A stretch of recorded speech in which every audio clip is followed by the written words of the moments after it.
Has there ever been a time in your lifetime when media, the mainstream media, television, print, radio, all of it, uh, and computerized, digital, when media, especially news, has has seemed less credible than it does today. Now, if depending on your political perspective, you may take exception to that.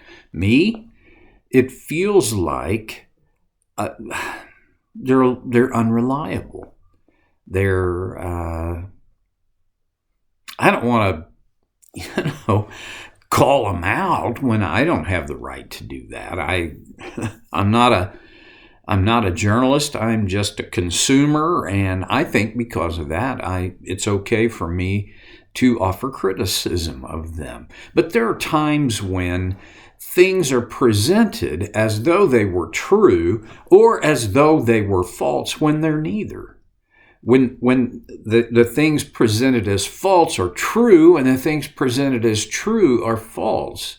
This is in some ways, a crummy time to have to sift through what's true and what's not true. Well, it's been that way for, millennia. Paul talks to Timothy, and we talked about this last time in verse 20 of 1 Timothy 6. Timothy, guard what has been entrusted to your care. Turn away from godless chatter and the opposing ideas of what is falsely called knowledge. Let's talk about godless chatter just a minute. Godless chatter. Well, what's chatter? Oh, is it just small talk? Look, sometimes small talk is nothing more than chatter. Chatter is kind of just in the noise category. Chatter is often about things that don't matter that much. We get our word chat out of chatter. And when we chat, we talk. Chatter, though, implies that what we talk about is maybe not that important.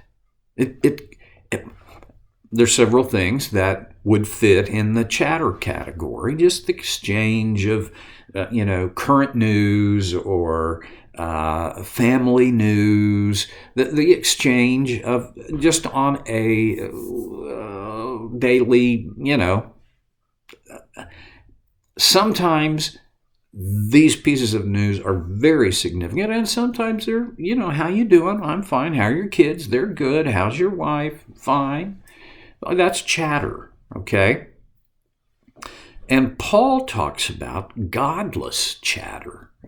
A lot of chatter is just plain benign. I mean, it's not like, if chatter is just wrong. I mean, if you don't have something substantive to say, then you need to not be making noise about it, about anything, okay? The only conversations you ought to be having are conversations that carry value and meaning. Well, I don't think that, and I don't think that's what Paul is saying. But I do think that it is possible for chatter to be godless. One of the kinds of godless chatter that we're all familiar with is gossip. Now, I'll put it this way, most good gossips they have developed the skill of being able to present their gossip as though it were news, just news, no judgment, just news. Oh, did you hear? You need to know, right? I'm just trying to help you stay current. Well, other places, Paul talks about gossip. And he puts it in a similar category, basically in the same bucket, as more ugly sins. adultery, idolatry, covetousness, gossip. Gossip is ungodly chatter. Sometimes chatter is a way that we kind of, open the gate or knock on the door to see if something of more substance is possible, or if the other one has interest. And if if they initiate chatter, they're trying to figure out if I'm interested. That's not godless chatter. Godless chatter has to do with, there are times when chatter, it doesn't build up and uplift. It doesn't draw a person toward Christ and his design. Godless chatter draws the focus away from things that really do matter with things that really don't matter. See, I believe that there's probably more than this, but there are at least 3 categories of data that is transmitted and sent and received. One is, it can draw me more deeply toward Jesus. This is not just Sunday school. This is not just the church service. It's not just what happens in the church building. It happens to me in books, in emails, in phone conversations. And yes, it does happen sometimes at church. One of the ways that kind of data transmission is most powerful is when people who I trust to be authentic and honest and trustworthy, when they present things, I'm more open, okay, and one of the reasons I'm more open is because they already have demonstrated that they're likely to draw me toward Jesus. Then there are other things that they push me away from Jesus. They pull my focus onto something else. And in its worst case, they pull my focus toward sin and sin choices. Now, if my focus is not 24/7 on Jesus, that's not what I'm talking about. I don't think it would be possible for anyone's focus to be 24/7 on Jesus. But I do think that God gives us grace so that we can develop the skill of returning our focus to Jesus, to be drawn more deeply into his love and his grace. Now, again, back to the other side, there are things that pull us away. Some are merely distractions. We all live in a world full of noise and distractions. But it's full of sin and full of sinful choices available to us, often at the click of a button on a machine. Other times, when it happens in conversation, it happens in lots of different ways, but when my focus is directed to things that will keep me from being able to live out the values I have, they become obstacles against my living by God's design. You know what I'm talking about. Everybody I've talked to so far, all the men I've talked to so far who struggle and some even are addicted to pornography. It didn't start with them saying, man, I want to get in this pornography thing.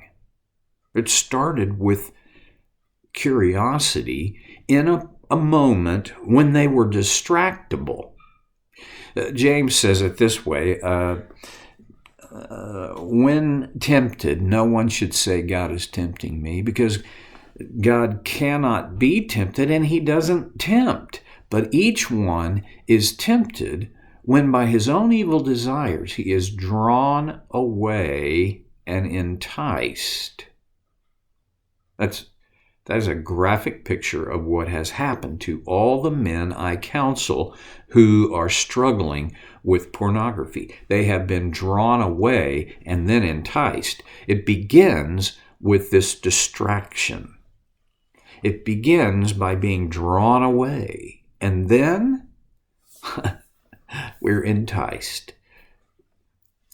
I'm just being real adult as much as I'm capable to say men are wired, not by the devil, but by God, to have a visual attraction to the form of a beautiful woman. And when they are naked or semi-naked, the attraction is instant and overpowering for most men, because God has put in us, he has wired us to produce this hormone called testosterone so that the world will be populated. It's not a simple thing, and I'm not trying to make it simple. What I am saying is godless chatter can, if it pulls us away, draws us away, and then entices us, we're going to have trouble. I mean, the last part of what James wrote was that sin, desire gives birth to sin. And when sin is fully grown, it gives birth to death. It's big. It's so dangerous.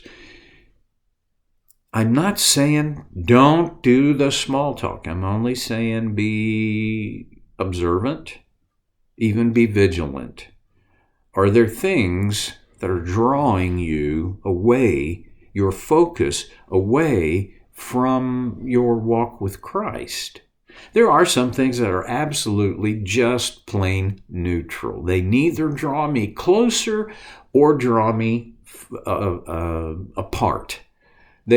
They're just neutral. Okay, chatter can just be neutral. But let's be honest.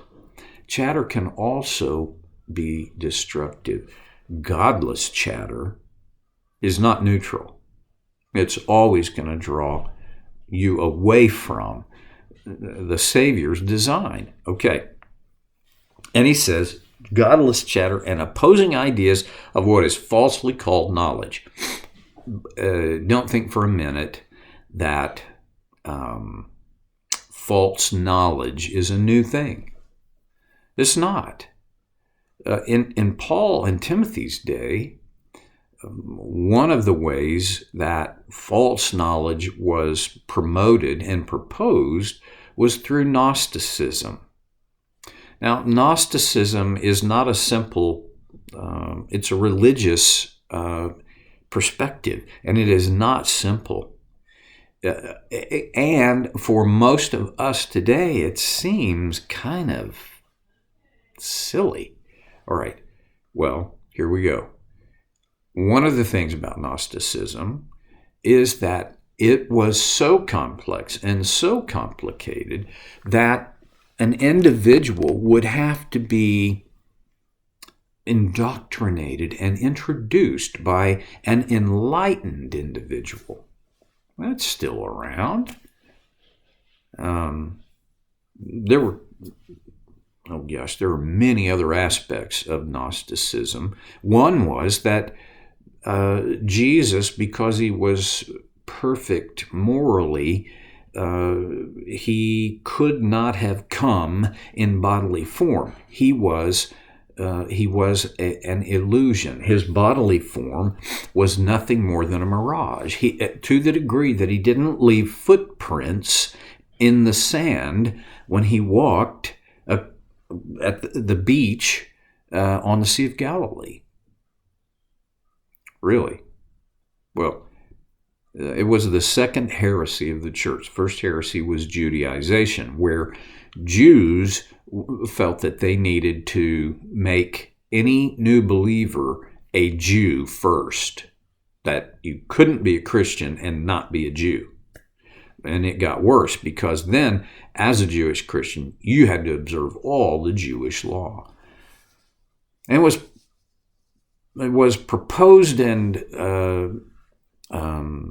promoted as truth, but it wasn't. It's a big subject. I've already blown past my time limit, and we'll have to come back to it just a little more next time on So Care with Stevie Boy.